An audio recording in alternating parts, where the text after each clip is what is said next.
4 miles. That is roughly the distance between the arrivals hall at John F. Kennedy International Airport and the tennis courts of Flushing Meadows. 4 miles across Queens. But for Alex Eala, that short distance represents something much bigger. Because somewhere between the airport and the US Open grounds runs Roosevelt Avenue, through neighborhoods that have been home to Filipino families for generations. A community that existed long before Alex Eala became a tennis star. And now, as the 21-year-old Filipina arrives in New York ranked a career-high world number 20, one question is becoming impossible to ignore. Why does Alex Eala keep finding home crowds everywhere she plays in North America when she doesn't even have a professional tournament in her own country? That is the real story. Not whether she will win her first-round match at the 2026 US Open. Not whether she will make another deep run. Nobody can guarantee those things. The bigger story is the people waiting for her when she walks onto the court. Because if you watched Alex this summer, you probably noticed something unusual. In Washington, D.C., Philippine flags filled the stands during her run to the Mubadala DC Open title.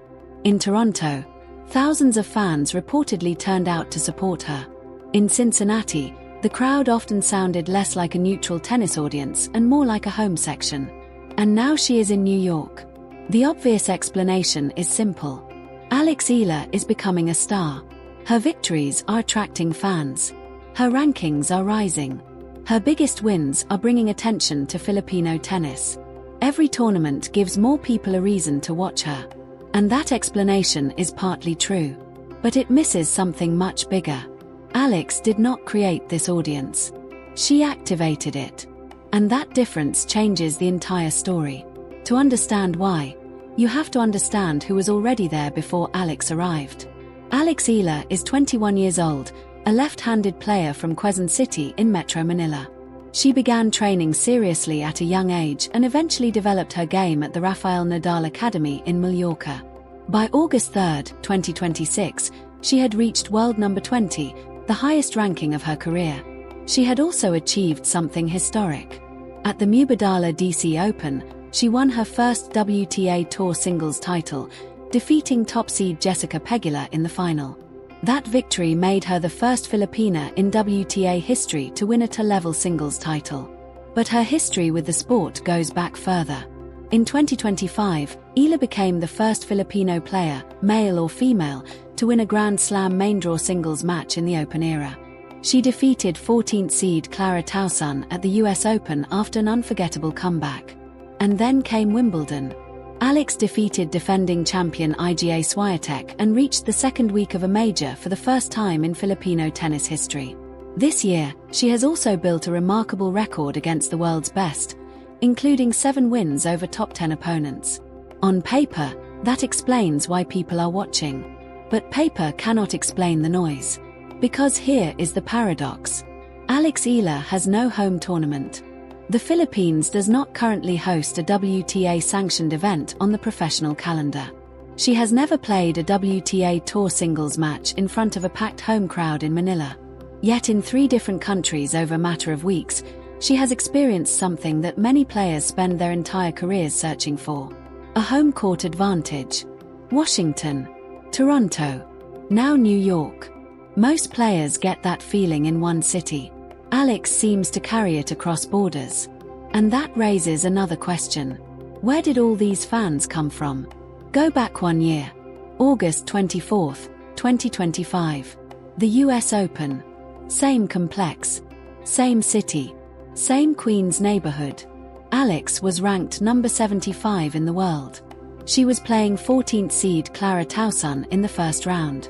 By conventional tennis logic, Alex was the outsider. But something strange happened. The crowd was loud. Very loud. Tauson reportedly complained about the noise more than once, and the umpire even reminded the crowd not to get too excited during points. Think about that. A 75th ranked player making her first US Open main draw appearance had a crowd behind her so passionately that her opponent felt the difference.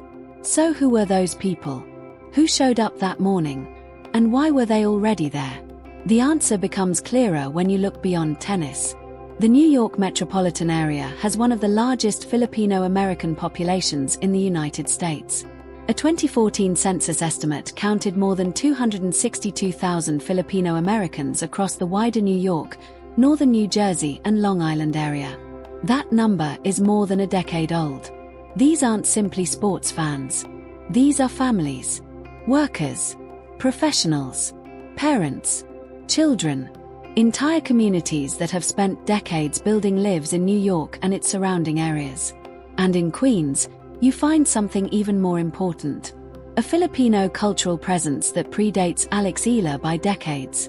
Along Roosevelt Avenue, particularly around Woodside and Elmhurst, Filipino restaurants, businesses, community organizations, churches, and cultural institutions have helped create what many people call Little Manila. This is infrastructure. And infrastructure doesn't suddenly appear because a tennis player wins a tournament. It already exists. It waits. Then, when something gives that community a reason to come together, it can become incredibly powerful. That is what appears to be happening with Alex. Consider what happened in Washington. Mark Ine, the chairman and owner of the DC Open, publicly thanked the Filipino community after Alex's title run. The demand from Filipino fans had clearly caught the tournament's attention. Normally, when a player becomes popular, fan interest grows gradually. Year 1, then year 2, then year 3. But Alex's support often seems to arrive already assembled. The audience isn't being built from scratch. It was waiting for a reason to show itself. And Alex gave it one. That is why the words used by people around the sport matter. Lindsay Davenport spoke about how Alex has brought more fans to tennis since her breakthrough. Notice that word. More. Not the fans. More fans. That suggests something important. There was already a base. Alex expanded it. Jessica Pegula made the point even more clearly after losing to Eala in Washington. She talked about how Alex had handled the fandom and stardom surrounding her and how the Filipino community had embraced her. The direction matters. They embraced her, not the other way around. That is the key to understanding what is happening. Alex Eala is not simply building a fan base. She is being claimed by a community that already existed. And that community is now making itself visible. But the story goes back even further. September 2022.